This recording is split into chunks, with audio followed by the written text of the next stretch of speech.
روښانه لار د قرآن او حدیث په رڼا کې د یوې موضوع روښانه کول او د اورېدونکو پوښتنو ته ځوابونه.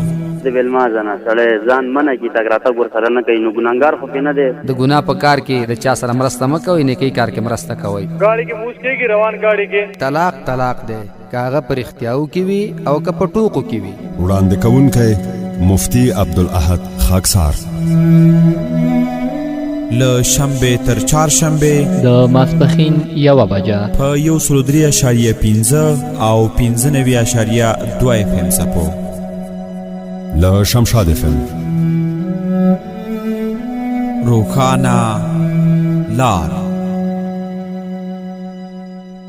چې د هجرت او جهادونو مجموعه ده، څه ښکلې مدینه ده، سنگر د اسلام څه ښکلې مدینه ده، سنگر د اسلام. چې د هجرت او جهادونو مجموعه ده، څه ښکلې مدینه ده، سنگر د اسلام څه ښکلې مدینه ده، سنگر د اسلام. الحمد لله رب العالمين، الصلاة والسلام على أفضل الأنبياء والمرسلين وعلى آله وأصحابه أجمعين. أما بعد، فأعوذ بالله من الشيطان الرجيم. بسم الله الرحمن الرحيم. ومن يتوكل على الله فهو حسبه إن الله وملائكته يصلون على النبي يا أيها الذين آمنوا صلوا عليه وسلموا تسليما. اللهم صل وسلم على سيدنا ومولانا محمد وعلى آل سيدنا ومولانا محمد كما صليت على إبراهيم وعلى آل إبراهيم إنك حميد مجيد. د شمشاد راډیو ټولو اوریدونکو او د روښانه لار ټولو قدرمنو مینوالو، السلام علیکم ورحمت الله وبرکاته. الله دې وکړي چې روغ او جوړ او د ښایسته صحت برخمن اوسئ. دا د یو ځل بیا زه عبدالاحد خاکسار ستاسو په درانه خدمت کې په دې یو ساعته دیني خپرونه کې له تاسو سره ستاسو په چوپړ کې د تیر په څیر کولی شي چې له موږ سره خپلې پوښتنې د موضوع اړوند یا بهر له موضوع څخه خپلې دیني پوښتنې را سره شریکې کړئ. هغه ګران اورېدونکي چې غواړي له موږ سره اړیکې ونیسي، نو زموږ د اړیکو شمیره 020-680-655-440. زموږ د اړیکو بله شمیره 0202-300-500. نننۍ خپرونه مې د تیر په څیر یو موضوع ته بیا ځانګړې کړې ده. غواړو چې د دغې موضوع اړوند معلومات د قرآن عظیم الشان او د تعلیماتو نبویو نه او د علماء کرامو د مبارکو اقوالو نه او د با تجربه اقوالو نه ستاسو په درانه حضور کې وړاندې کړو. تر ټولو مخکې اول د خپل ځان دپاره د رب العالمین جل جلاله نه د صحیح ویناو د عمل توفیق غواړم. ثانیاً بیا ستاسو دپاره د رب العالمین جل جلاله نه د صحیح اوریدو او د عمل توفیق غواړم. الله دې دواړو ته نصیب وګرځوي. زموږ نننۍ موضوع په دې پورې تړلې ده چې یو انسان د رب العالمین جل جلاله په ذات باندې څومره کلکه عقیده وساتي او په هغې باندې خپله ملا وتړي. لکه موږ تاسو په عقایدو کې یو عقیده دام لرو چې زموږ تر ټولو زیات کومک کوونکی ذات رب العالمین جل جلاله دی، او دغه عقیده مو هم ساتلې ده الحمدلله چې الله زموږ دپاره کومه فیصله وکړه هغه بدلېدلی نشي، او دغه فیصله چې رب العالمین جل جلاله کوي دا په خپل اختیار باندې کوي، د چا پې زور او ملامتیا نشته. د دې وجې نه رب العالمین جل جلاله قرآن عظیم الشان کې د دې مبارکې عقیدې باره کې وایي ومن یتوکل علی الله فهو حسبه. هر چا چې توکل په الله وکړه نو الله ورته کافي دی. که دې په دنیای امورو کې په الله باندې توکل وکړه نو رب العالمین جل جلاله ورته دنیای امورو کې تر ټولو بهترین کار جوړونکی ذات دی. او کده چیرته په دینی کارونو کې په الله باندې خپله بروسه او عقیده کلکه کړله نو رب العالمین به ورته هغه راتلونکې سختۍ آسانې کړي او هغه سخت مراتب به الله تعالی ورته اسانه کړي. د دې وجې نه صحابه کرام رضوان الله تعالی علیهم اجمعین دغه عقیده کلکه د رسول الله مبارک نه داسې یاده کړې وه چې هغوی شپه ورځ کې په ګرځېدلو کې او په ناسته ولاړه کې د رب العالمین جل جلاله په دې کلکې وینا باندې به خپله عقیده مضبوطه ساتله او دې نه به یو ذره بره دې خوا اخوا نه کېدل. په الله باندې توکل کول مطلب دا دی چې الہ العالمین جل جلاله درته څه لیکلي ته به په هغې باندې عقیده ساتي چې دا ماته رب العالمین جل جلاله لیکلي او زما دپاره دا رسیدونکي دي. د دې وجې نه عبدالله ابن عباس رضی الله تعالی عنهما چې دا د رسول الله صلی الله علیه وسلم مبارک او قوي شاګرد دی او د نبی علیه الصلاة والسلام مبارک د کاکا زوی دی.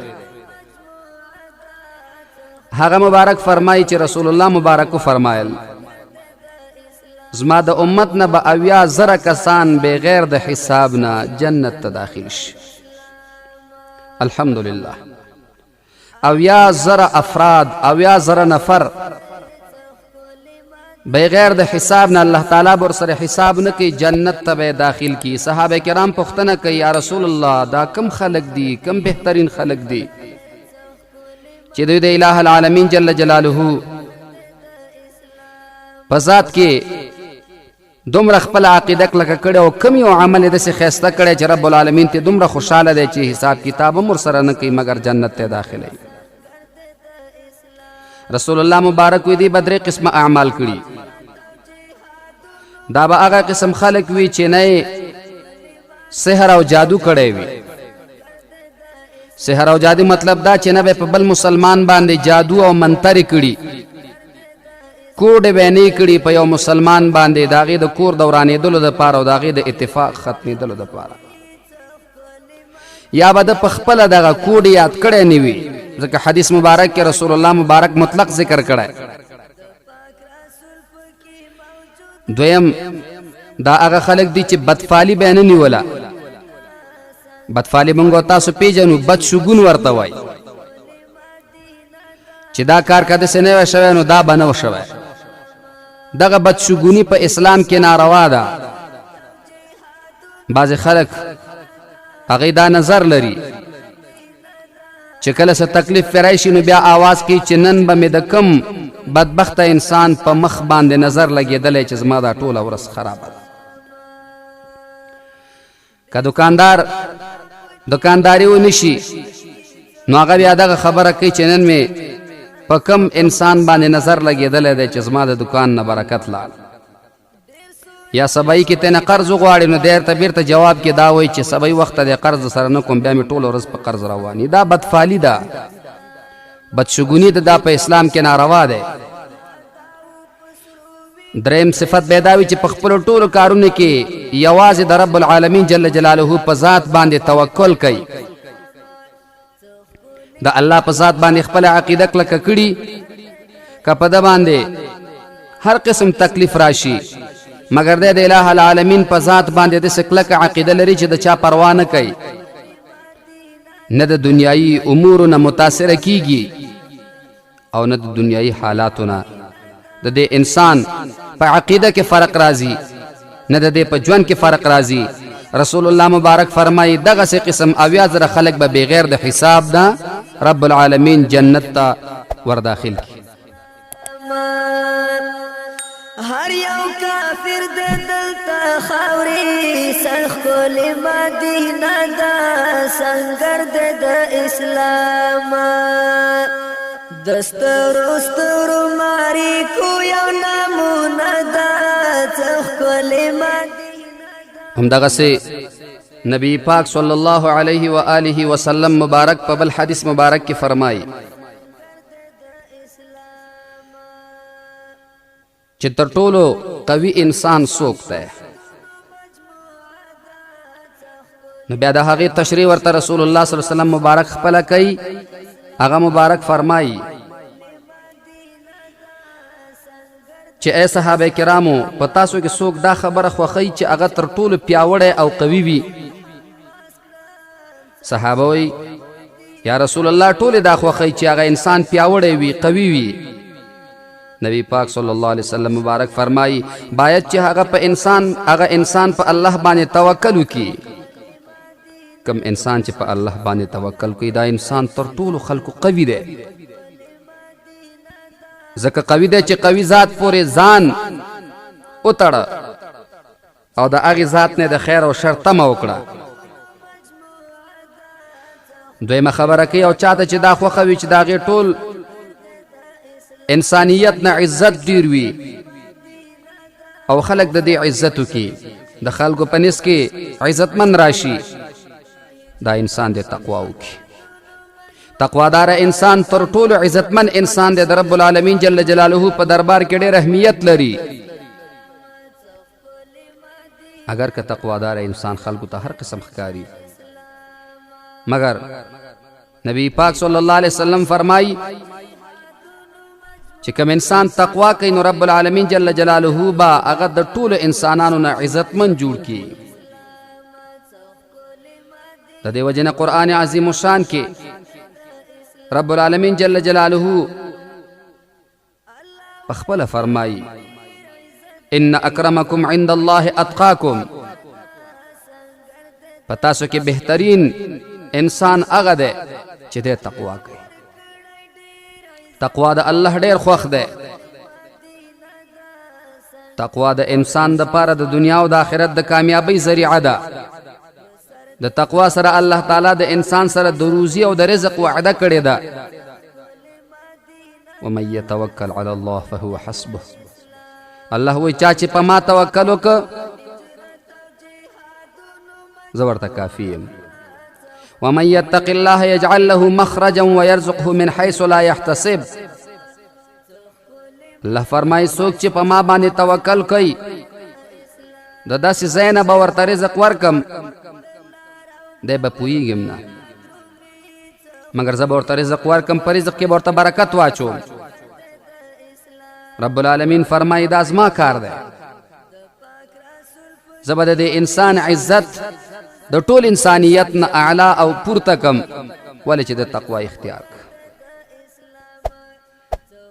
او چاته چې دا خوښه وي رسول الله مبارک فرمایي چې هغه په ټولو خلکو کې مالدار وي او تر ټولو خلکو د دې مالدار شي، نو په ځای د دې چې په خپل مال باندې اعتماد وکړي په هغې د اعتماد نه کوي، د الله په خزانو د اعتماد وکړي. د الله په خزانو باندې اعتماد او توکل پکار دی. دغه انسان به تر ټولو مالداره کړي الله تعالی. ځکه د ده په رب داسې عقیده کلکه شوې ده چې دی غواړي چې خپل ځان سره چې کوم مال او دولت ته دی د دې نه یو څیز هم نه ګڼي مګر په الله تعالی باندې توکل کړی دی. دا د اله العالمین جل جلاله رحمت ده. کم انسان چې توکل کوي د توکل کوونکي انسان باره کې رب العالمین جل جلاله دا وعده کړې ده چې زه هغې دپاره کافي یم. د دنیا او د آخرت هغه ټول ضرورت به زه پوره کم، او د دنیا او د آخرت څومره مخې ته چې د دیوالونه راځي الله فرمایي د تقوا د برکت او د توکل د برکته به زه هغه ونړوم او د ته به زه لاره صفا کړم. کافر د دلته خاورې څه ښکلې مدینه ده، سنګر د اسلام هر یو کافر د دلته. د توکل معنا په دې باندې سره ځان پوه کړو چې توکل څه ته وایي. په ځای د دې چې د علما کرامو نه تشریح واورو، جناب نبی پاک صلی الله علیه و آله وسلم مبارک په خپلو شونډو مبارکو د هغې تفصیل کوي. رسول الله صلی الله علیه وسلم مبارک فرمایي اے اصحابی توکل دی توای چې تا سره څومره مال وي په هغې داسې نظر ولري چې دا مال زما یو ضرورت هم نشي پوره کولی مگر الله به زما ضرورت پوره کوي. دا د توکل معنا ده چې څومره مال لري په هغې اعتماد و یقین مه لره چې دی به ستا حاجت پوره کي. حقیقي حاجت پوره کوونکی ذات اله العالمین جل جلاله دی او ستا حاجت پوره کوي. که دغه حاجت دې د ورځې وي او که د شپې وي الله تعالی وایي زه درته پوره کوم. دا در سره زما وعده ده. همدغسې فضیل ابن عیاض رحمت الله تعالی علیه هغه ډېره قیمتي خبره کوي او ډېر عجیب ملغلرې وایي. فضیل ابن عیاض رحمت الله تعالی علیه فرمایي چې د خلکو په نزد د ټولو نه محبوب او د ټولو نه خوښ هغه انسان دی چې هغه د هېڅ چا نه هېڅ هم نه غواړي، مستغني اوسي. دا انسان خلکو ته خوښ وي چې کوم انسان د چا نه تمه نه کوي، د چا نه څه غواړي نه. دې انسان سره خلک فطري مینه کوي. او د ټول نه زیات مبغوز او ناخوښه انسان خلکو ته هغه دی چې دی خلکو ته همیشه ځان محتاجه ښیي، خلکو ته خپل حاجت وړاندې کوي. د دغسې انسانانو سره خلک مینه نه کوي، د دې سره خلک محبت نه کوي. مګر بل طرف ته برعکس که مونږ وګورو رب العالمین جل جلاله ته د ټول نه زیات محبوب انسان هغه دی که دا نارینه وي که ښځینه وي. الله ته خوښ هغه انسان دی چې الله ته ځان محتاجه ګڼي، د الله نه سوال کوي. همیشه دپاره الله تعالی ته خپل لاسونه پورته نیولي. الله فرمایي دغه حال مې د بنده ډېر خوښیږي. زه د دې سره ډېره مینه لرم چې ده ته کوم ضرورت راځي او دی به یې لاسونه زما دربار ته نیسي. دغسې انسان سره الله ډېره مینه کوي. باید چې مسلمانان ټول همدغه طریقه یاده کړي، همدغه ترتیب یاد کړي چې په هر حاجت کې مونږ او تاسو الله ته لاسونه پورته کړو. د اله العالمین جل جلاله د دربار نه ناامیده نشو بلکې همیشه ورته امید لرو. صحیح د څه وخت سختۍ به وي، تکلیف به وي. رب العالمین جل جلاله فرمایي ان مع العسر یسرا، سختۍ پسې اساني شته. بعضې وخت کې بعضې ورونه د دنیا د زندګۍ نه دومره بېچارهګان خفه شي، لږ تکلیف پرې راشي، بیا دی حیران وي چې زه اوس څه وکړم. دکاندار د خپل دکاندارۍ نه زړه تور وي، د مزدور کار خپلې مزدورۍ نه زړه تور وي، د وزیر د خپل وزارت نه زړه تور وي. دا ولې؟ په الله باندې اعتماد قوي نه دی. که په الله باندې اعتماد قوي شي دا کار کول، دکان ته تلل یا وزارت چوکۍ، دا خو زمونږ او ستاسو دپاره د اسبابو په طریقه باندې استعمالیږي. حقیقي رازق خو الله دی. نو دغه انسان الله ته ډېر خوښ وي. فضیل ابن عیاض صاحب وایي چې هر مجبورۍ کې الله ته لاسونه پورته کوي. او الله ته د ټول نه ناخوښه انسان هغه څوک دی چې الله تعالی نه سوال نه کوي او الله نه ځان مستغني ګڼي. د اله العالمین جل جلاله دربار کې لاسونه نه پورته کوي. الله د دې انسان سره محبت نه کوي. باید چې په هر وخت کې انسان د اله العالمین جل جلاله دربار ته لاسونه نیولي او هر وخت رب العالمین جل جلاله ته خپل هغه عذرونه وړاندې کوي، په تکلیف باندې صبر کوي او د اله العالمین جل جلاله په رحمتونو په نعمتونو باندې شکریہ ادا کوي. د اسلام دسترو سترو ماری کو یو نمونه ده. یعلا بن مره رحمه الله وی دا یو تابعی دی چې موږ د حضرت علی کرم الله وجهه سره ملګری یو. دا زموږ مشر من خپل منځ کې یو څو خبرې وکړې.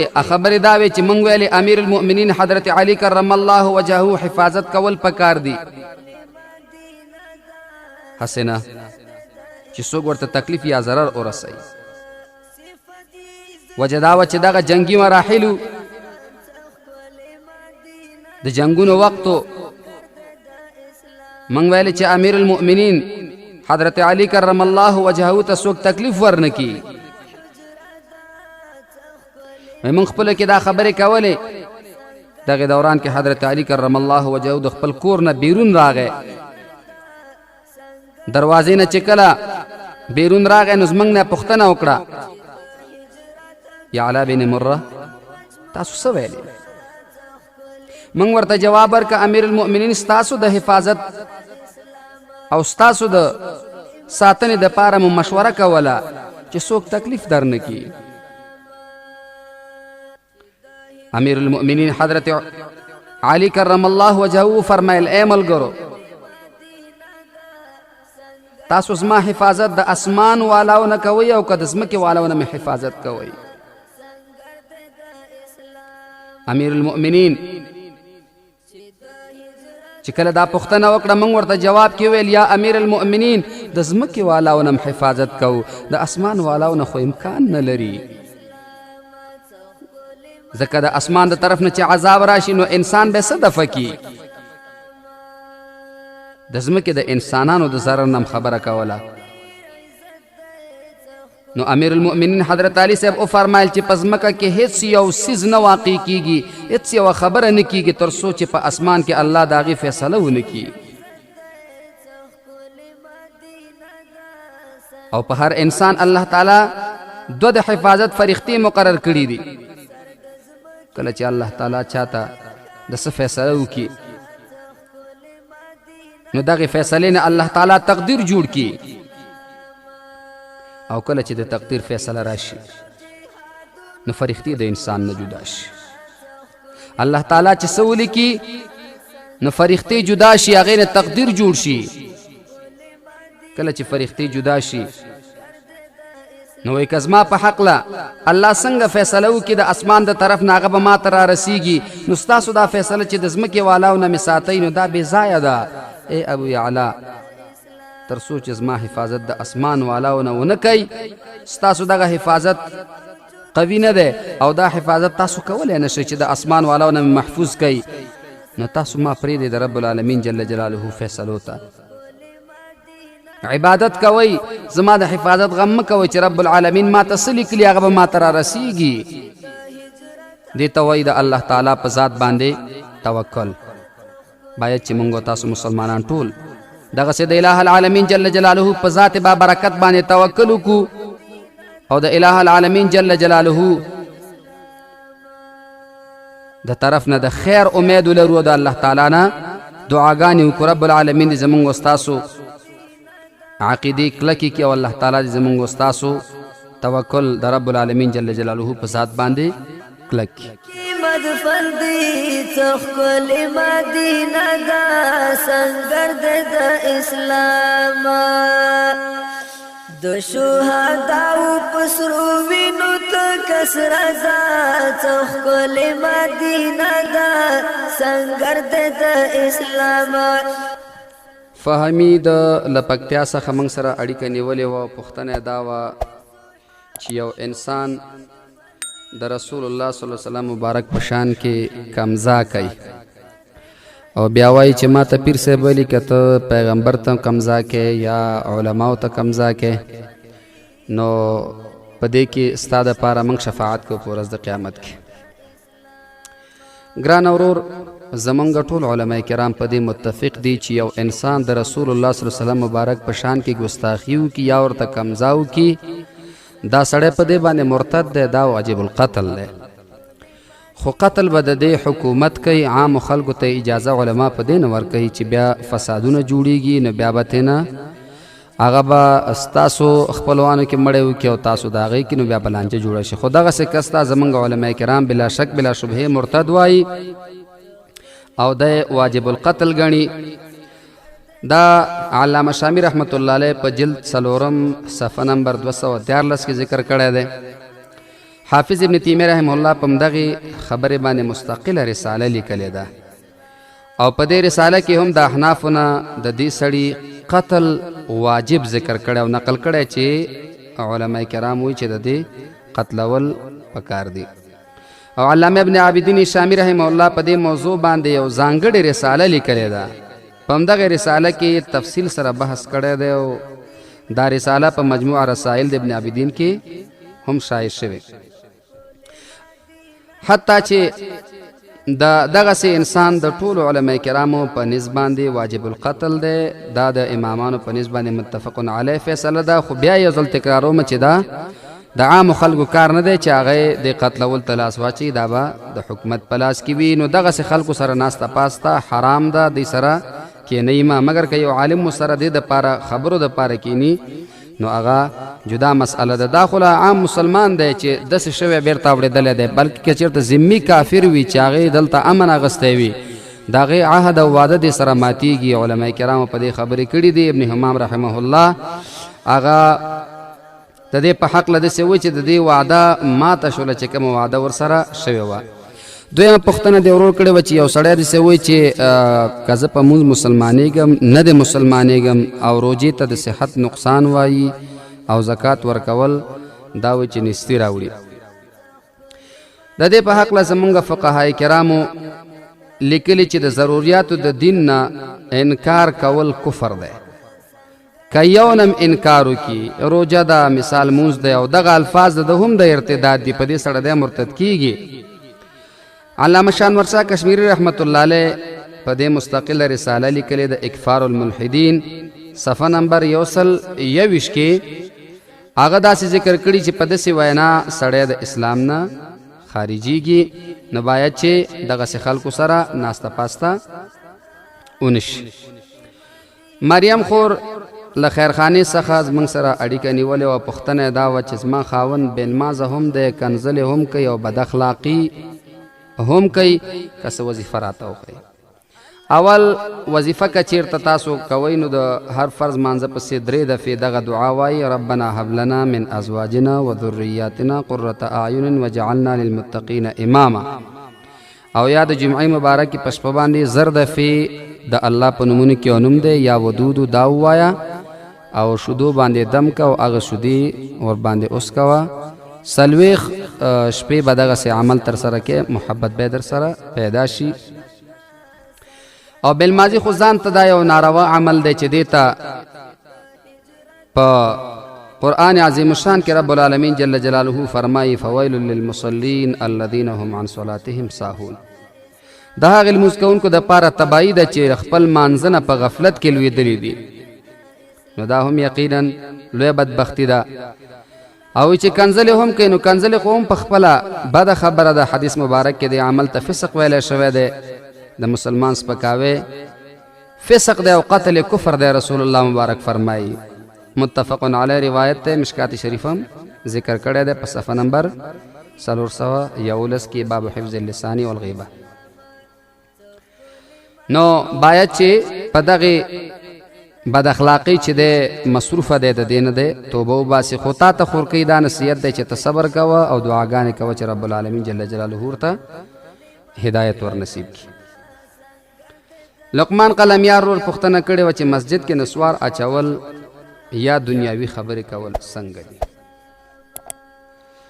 نو علماء کرام فرمایي مسجد د الله تعالی د ذکر د پاره جوړ دی. ذکر رب العالمین جل جلاله فرمایي: وان المساجد لله فلا تدعوا مع الله احدا. نو علماء کرام د دغه آیت نه داسې مسائل ثابتوي چې هر هغه عمل چې هغه د مسجد د ادب سره په ټکر کې وي دا مکروه دی. یعنی د مسجد د بې ادبۍ سره چې کوم عمل تړلی وي نو دا مکروه دی. صاحب د حلبی کبیر په صفحه نمبر 611 کې فصل فی احکام المسجد کې همداسې ذکر کړي دي چې دا د مسجد سره د آدابو سره چې کوم چیز په ټکر کې وي دا مکروه وي. تحریمي ورته بعضې علما کرامو ویلی دی. نو باید چې د دې نه ځان وساتلی شي. خبره د ضرورت که چیرته په مسجد کې وشي نو عالمگیری لیکلی دی چې خیر دی. د ضرورت خبره چې مثال د مسجد پورې تړلې وي یا د قوم پورې تړلې وي نو بیا خیر دی، او کنه اسی دنیاوی خبرې وي نو دا بیا نه دی پکار. صاحب د عالمگیری جلد نمبر 15 او صفحه 321 کې دا مسله دغه سي ذکر کړی ده. دنیایي خبرې پکې پکار نه دي. میرویس له باګرامو څخه موږ سره اړیکه نیولې وه. پوښتنه دا وه چې مور او پلار د پاره چې مړه وي فرضي حج کولی شي که نه،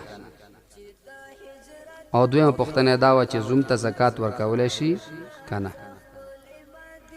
نو زوم ته زکات ورکولی شي کله چې دغه زوم خاوند نصاب نه وي. مفتی فرید رحمه الله په فتاوی فریده کې جلد نمبر 3 صفحه نمبر 529 کې دا مسئله ذکر کړې ده. د مور او د پلار د طرف نه حج کول دیتا علماء کرام حج بدل وي. نو دا به دوه حالات وي، یا به د مور پلار ژوندي وي یا به مړه وي. بیا که ژوندي وي نو دوه حالت دي، یا به په هغې باندې حج فرض او یا به نو. نو که چېرته په دغې مور پلار باندې حج فرض دوی ژوندي وو نو د دې باره کې علماء کرام لیکي چې کولی شي، خو خرچه به ټول که د مور د طرف نه حج بدل ادا کوي مور به خرچه برداشت کوي، او که د پلار طرف نه ادا کوي پلار به دا خرچه برداشت کوي. خو دې کې زمونږ فقهای کرام صاحب د عالمگیری باب الحج عن الغیر صفحه نمبر 250 او فتاوی قاضی خان جلد اول او صفحه نمبر 300 فصل فی الحج عن الغیر دې کې دا مسله دغه ذکر کوي، او بیا وایي چې دا علامه شامی رحمت الله علیه تفصیل پکې ورکوي.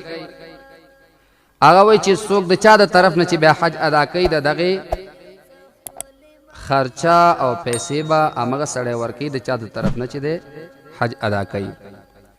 رد المختار او در مختار په جلد نمبر 2 صفحه نمبر 259 کې دا مسله دغه ذکر کوي. او که چېرته مور او پلار ورته دا امر نه کړی نو بیا دې کولی شي چې کوم ځای کې اوسېږي دغه ځای نه حج ادا کړي. خو که چېرته امر یې ورته وکړه مثال افغانستان کې اوسېږي د افغانستان نه به دی ځي کوم ځای میقات چې دی د هغې ځای نه د افغانستان میقات چې کوم ځای دی د هغې ځای نه به دی احرام تړي. او که چېرته مور پلار ورته دا امر نه وي کړی چې د هغه ځای نه به احرام تړي د دې وطن نه، نو بیا کولی شي د هر وطن نه وي احرام د همغه ځای نه وتړي، خو خرچه به یې ټول په همدغې انسان وي چې څوک د چا د طرف نه د حج ادا کوي. همدغسې ارشاد الساری د ملا علی قاری رحمه الله دا مسله ذکر کړې ده په صفحه نمبر 291 کې. دغه پابندي یوازې په حج بدل کې ده. د نفلي حج صورت کې بیا تبرع چې وي یعنې د خپل طرف نه احسان چې کوي مور او پلار سره په هغې کې توسع ده فراخي ده په هغې کې بیا دا نشته. علامه ابن نجیم رحمه الله په بحر الرائق کې جلد نمبر 3 صفحه نمبر 265 کې باب الحج عن الغیر کې دا مسلم دغه سلی کې چې په هغې کې بیا توسع ده کولی شي چې بیا د ارضي نه په خپله خوښه باندې که همغلته حرم شریف کې موسیقي کولی شي چې بیا د مور او پلار دپاره د ثواب دپاره حج وکړي. او خو چې د طرف نه څوک دا حج ادا کوي نو دې کې به لږ سوچ کوي چې دا د سړی اولیږي بهتره دا ده چې هغه حج نه وي کړی او دا سړی خاوند نصاب نه وي. همدغسې علامه شامی رحمه الله جلد نمبر 2 صفحه نمبر 261 کې دا مسله ذکر کوي. نو باید چې په دغه ترتیب باندې په دې باندې عمل وشي ان شاء الله چې الہ العالمین جل جلاله رحیم دې قبل اول والا ذات ته قبلایه. سنا خور کوي د کابل نه موږ سره اړیکه نیولې وه چې خواښې زمانه ډېر شکایت کوي. در حقیقت زه ډېر قدرم کوم احترام کوم الله به ما ته اجر راکړي کنه. نو ګرانې خور رب العالمین جل جلاله قرآن عظیم الشان کې فرمای انما یوفى الصابرون اجرهم بغیر حساب. زبا صبر کوونکو ته اجر ورکوم بې د حساب نه. دومره اجر به ورته ورکم چې څوک به حسابولی نشي. بل وچار مانځه ته اودس کوم دی کې اجر شته که نه؟ او بلا شک بلا شبهې.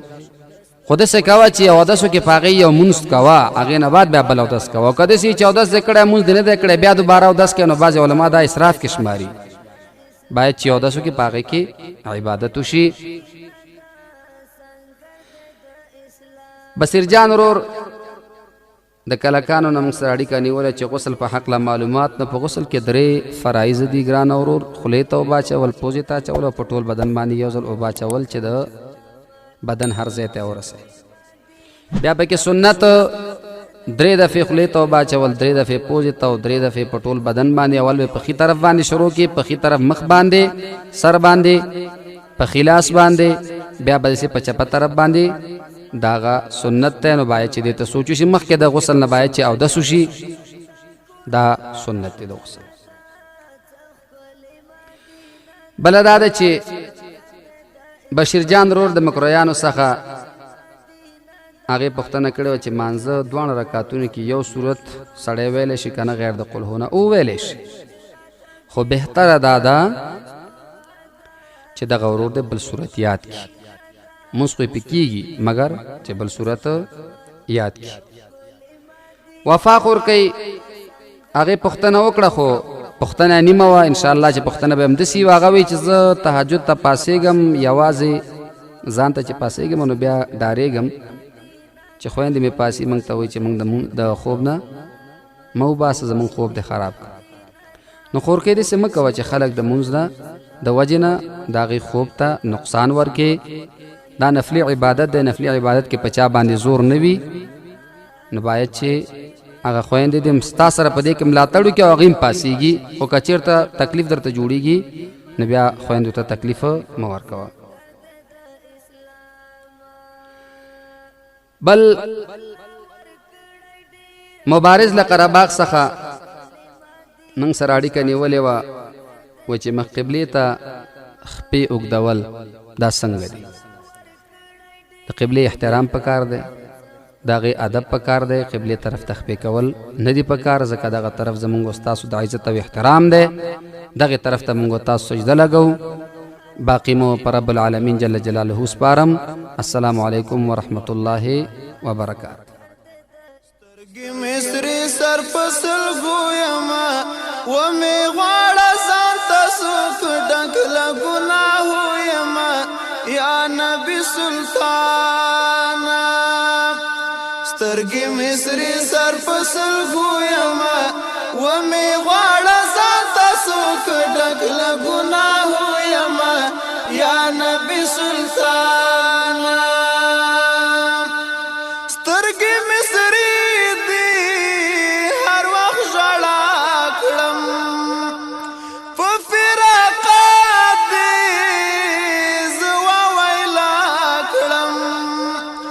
کما شوم تل پنارو یما و می غواړه ځان تاسو ډک له ګناهو یما یا نبی سلطان.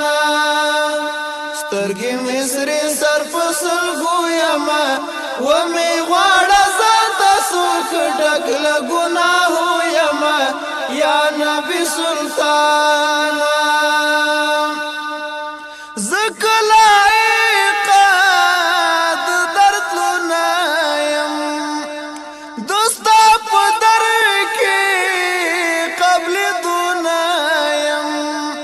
خود رحمت په امید یما و می غواړه ځان تاسو ډک له ګناهو یما یا نبی سلطان.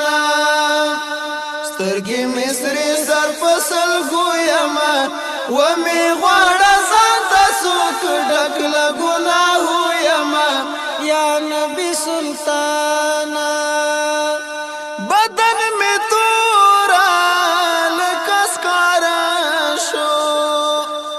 هر یو انداز